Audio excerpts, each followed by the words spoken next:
Hi, in this lesson, we're going to learn about analytics for your teacher websites so that you can learn about your traffic and you can know what people are doing on your website as well as what people are not doing on your website.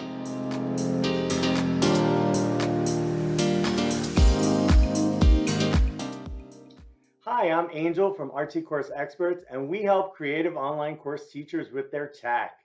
In this lesson, we're going to go over analytics for teacher websites. First of all, you may have some challenges. You may not know who's visiting your website. You may not know what they're doing on your website.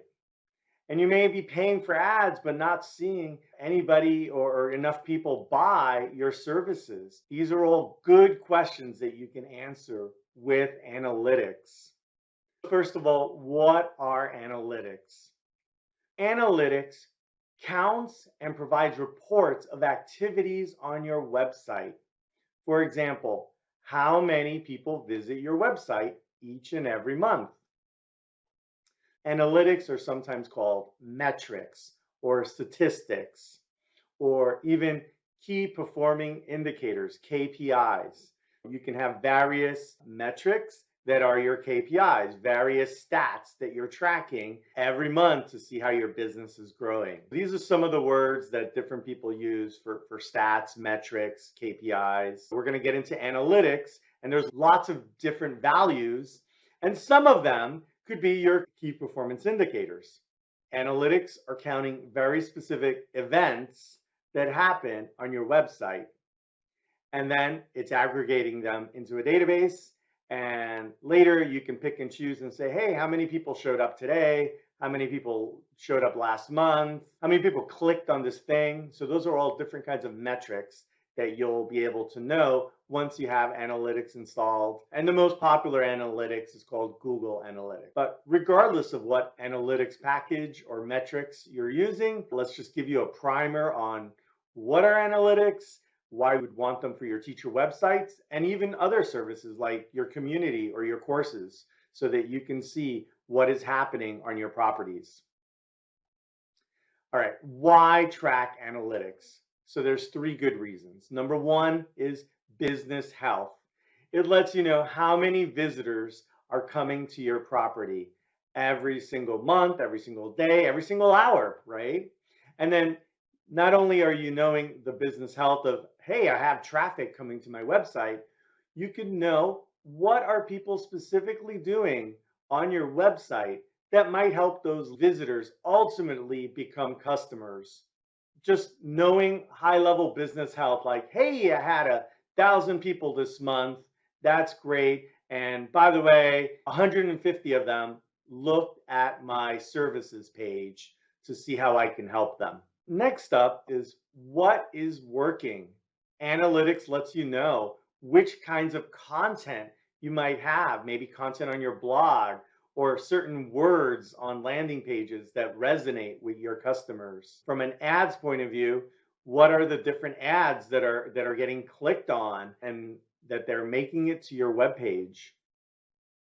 Social sharing, what are the types of content that you're sharing? And by the way, which of those things are people clicking on those social websites that come back to your web page? Your lead magnet, are people signing up or are they not signing up? Is it the pop-up? Is it the sidebar?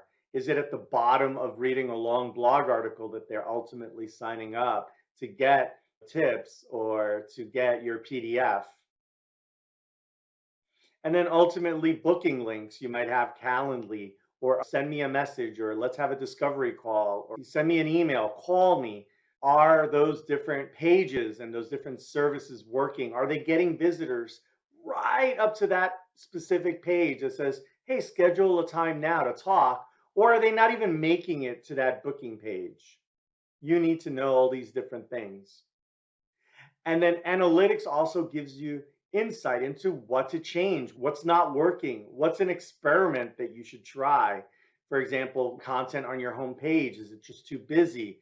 Do you have your blog there? Should you not have your blog there? What's the main message at the top? SEO, right? What do you have configured for your metadata on each of the various important pages? Indexing. Do you have certain key content on your website that's there, but Google doesn't know about it? So when people search, it's not in the search results because certain pages may not have been indexed. What does your menu look like? Do you have the key items? Do you have the right information architecture in the right hierarchy order? Do you go really deep with 3 levels on your menu or just 1 or 2 items on your main menu?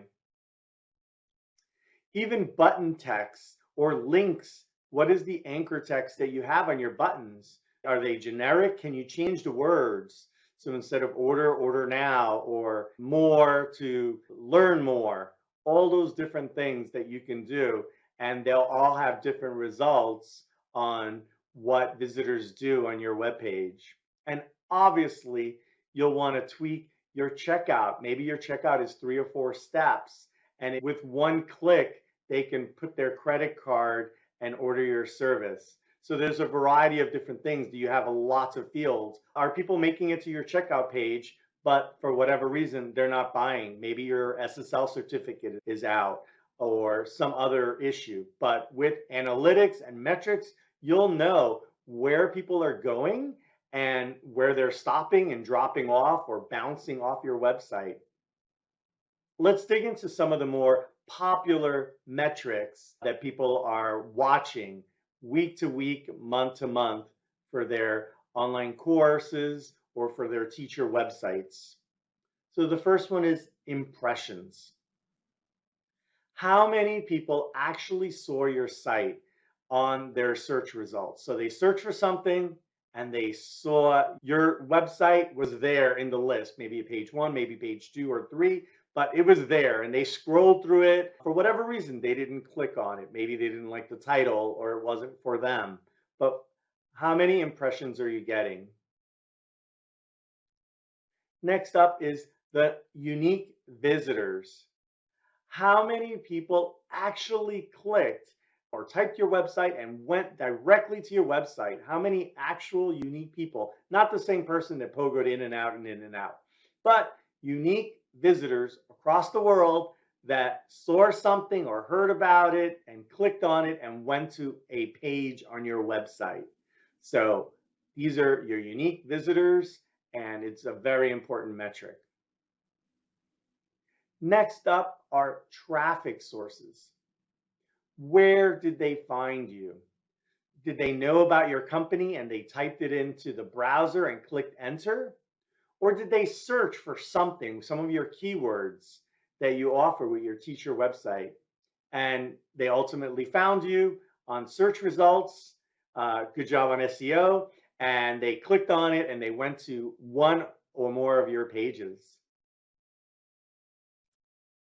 So if they used SEO, that would be called organic traffic. Was it a referral? So for example, maybe they were on social media on Twitter and they saw something about your site or in a blog very specific to your niche, and they saw something that you said there and they liked what you said. So those are referral links that another website had a link to your website and people clicked over there and they landed on your website. And finally, another traffic source is a paid source. So this is like advertising. So you paid for ads, they clicked on the ad, and they went directly to a specific page on your website. Could be your homepage, but I recommend a landing page specifically for whatever it is that that ad was selling. So traffic sources, it's good to know, and this is great to look at as like a pie graph. Where's my traffic coming and what ratios? Next up is session duration. So when people go to your website, how long are they staying there? Are they going and within 2 seconds, they're hitting the back button on the browser? Or are they staying there? Are they like looking around? Are they curious? Is it the right fit for them? So are your visitors visiting you and staying on your website? Think of this as like engagement, right? They found something that they're interested in, they're clicking around, they're reading the blog article, they might be reading your glossary or watching a video or learning more about you. And maybe they'll read 1 or 2 or 3 blog articles.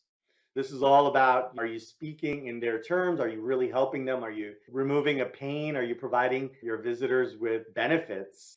And finally, which pages are people visiting on your website? Is it all about the home page? Are there very specific pages? Is it your categories? Is it your services? Is it your blog? Is it your main lead magnet or different things? So what pages are they visiting and which ones are the most popular? And it might not just be direct links on your main menu or your homepage. It might be like that checkout page or that sign up form, or maybe for some reason, some pages are erroring out. So you need to know which are the pages that are being viewed, whether they're good or bad. You need to know so that you can redirect traffic. So now you know what are analytics. There are data, key events for your website. The events are usually that a page was looked at. It's super important for your business health, and it lets you as a business owner and lead teacher and coach know what you should change so that you can improve your metrics month over month. Let's go into an example. So let's talk about how analytics are actually collected. So we're going to geek out for a minute or two, but that's what we do here. So first of all, a visitor may have wanted a piece of content from your website, right? Maybe they're interested in your blog or a certain page. So they're on their browser, they're on their tablet, their device is talking to your web server, right? And it's saying, "Hi, can I please view the blog page ABC?" And by the way, I'm at address 123. Remember, the internet works with addresses, just like houses that have a home address. Every device has an internet address, an IP address. The visitor uses their tablet, they're on your website, and they request a page. The server, your web server, probably as an example, maybe WordPress, says, "Oh, okay, user want this page. First of all, do I have the page? Yeah, great. I do have the page." And then, by the way, every time a request is made, it sends a message to your analytics. For example, Google Analytics. This is, "Hey, Google Analytics, just FYI, this user from address 123 wants page ABC. Just letting you know. Log it on your database. Later, I might ask you about how many people came to this page or how many people today visited my website." And every request that comes into your web server, if you have Google Analytics installed, it will notify the server to say, "Hey, log an event of this. Record this transaction where a user from this address needed this thing." So it lets Google Analytics know, and then it returns back whatever it is that your customer needed. And in this case, it returns back the HTML for page ABC. And your customer device, they just keep requesting pages as they're clicking. Every time they request a page from your web server notifies Google Analytics, "Hey, somebody just asked for this, track it real quick. I don't need to know the details, but just log this event," and then it returns back the results so that the visitor could be happy and without waiting too long. So that's how analytics generally work, the way underneath all the systems talk to each other. But from your point of view, they let you track every single client request, and later you can slice and dice all that data. All right, so now you're a lot smarter on analytics for your website or even other properties. To summarize, remember, try to install analytics, come up with your key performance indicators, the main things that you're going to track, come up with a system like once a month, I'm going to log them in a report, or on Sunday afternoon, I'm going to log into Google Analytics and look at what happened, and then start making little changes, right? Little changes one at a time so that you can improve your stats and get people to stay longer, get people to click to the right pages, and start tweaking your website. To learn more, check out the info and links in the notes. Subscribe now to get more tips for creative online course teachers. And if you need any tech help with courses, community, or teacher websites, visit www.rtcourseexperts.com. Talk to you soon.